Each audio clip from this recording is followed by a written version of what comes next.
মির্জা ফখরুল ইসলাম আলমগীর বলেছেন, কোনো দলকে নিষিদ্ধ করা রাজনৈতিক দলের কাজ নয়, নির্বাচনের মাধ্যমেই জনগণ নিষিদ্ধের সিদ্ধান্ত নেবে, আরও অন্যান্য কথা বলেছেন। তো আমার প্রশ্ন হচ্ছে যে যেই দল ক্ষমতায় থেকে হাজারের অধিক মানুষ হত্যা করেছে, সেই আওয়ামী লীগকে রাজনৈতিকভাবে পুনর্বাসন করতে কি আপনাদের দলের পক্ষ থেকে এমন বক্তব্য আসছে? না, আপনি ভুল বলছেন। বিএনপি আওয়ামী লীগকে পুনর্বাসিত কেন করতে যাবে? শোনেন, আমি যদি উদাহরণ দিয়ে বলি, এই যে বিগত 15 বছর আগের সবগুলো বাদই দেন, অসংখ্য ঘটনা আছে। এই 15 বছর আওয়ামী লীগের হাতে সবচাইতে বেশি নির্যাতিত কে? কোন রাজনৈতিক দল? কত মানুষ, কত মামলা, কত মানুষ গুম, কত লক্ষ মামলা, কত লক্ষ আসামি? আমার দলের শীর্ষ নেত্রীকে কে মামলা দিয়েছিল?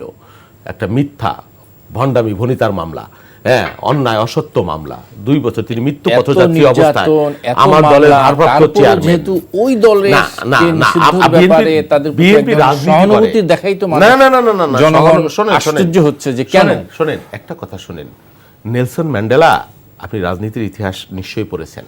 নেলসন ম্যান্ডেলা 27 বছর কারাগারে ছিলেন। 27 বছর তাকে কয়লা খনিতে নিয়ে কাজ করিয়েছে। জেলখানা থেকেই তিনি আলোচনা করেছেন। আমি বলছি না বিএনপি আওয়ামী লীগের প্রতি সহানুভূতিশীল, আমি উদাহরণ হিসেবে বলছি যে তিনি জেলখানায় থেকেই আলোচনা করেছেন এবং বের হওয়ার পরে ডি ক্লার্ক সরকারের সাথে সাদা এবং কালো মানুষরা মিলে একটা সরকার গঠিত হয়েছিল। প্রশ্ন করা হয়েছিল নেলসন ম্যান্ডেলাকে যে যারা আপনার উপর এত নির্যাতন করলো, আপনার পরিবারের সদস্যদেরকে হত্যা করলো, আপনাকে 27 বছর জেল কাটাইলো, তাদের সাথে মিলে আপনি সরকার গঠন করলেন। এটা নিয়ে তার আফ্রিকান ন্যাশনাল কংগ্রেস এএনসির মধ্যে ফাটল দেখা দিয়েছিল। উনি বলেছিলেন, দেখো, সারা জীবন যদি তোমরা যুদ্ধ আর রক্তপাতের কথা বলো, আমি তোমাদের সাথে নাই। হ্যাঁ, কোথাও না কোথাও তো আপনাকে শেষ করতে হবে। আপনি সারা জীবন যুদ্ধ করবেন, সারা জীবন রক্তপাত করবেন? আমি বলছি না বিএনপি আওয়ামী লীগের প্রতি সহানুভূতিশীল হয়েছে, আমি বলছি উদাহরণগুলা যে আপনি কি করবেন। নেলসন ম্যান্ডেলাকে কেন আপনি স্মরণ করেন? উদারতার জন্যই তো। আরো অনেক উদাহরণ আছে তার ব্যক্তি জীবনের। হ্যাঁ, তো সেই জন্যে এই যুদ্ধ আর এই রক্তপাত, আওয়ামী লীগ ফ্যাসিস্ট, আওয়ামী লীগ অত্যাচারী, সবচেয়ে বেশি অত্যাচার বিএনপিতে, বেশি রক্ত বিএনপির লোকদের ছড়িয়েছে। তো সেই আওয়ামী লীগের ভোটার তো ঘরে ঘরে আছে। দল হিসেবে আওয়ামী লীগ নিকৃষ্ট হয়েছে, তাদের নেতারা নিকৃষ্ট হয়ে গেছে। এই সব মানুষকে আপনি না না ভোটের কথা বলছি না, না না না, আমি ভোট কে পাবে কে পাবে না সেটা পরের প্রশ্ন। এই ভোটগুলোকে আপনি, এই মানুষগুলোকে আপনি বঙ্গোপসাগরে ফেলে দিবেন, সেটা কথা না।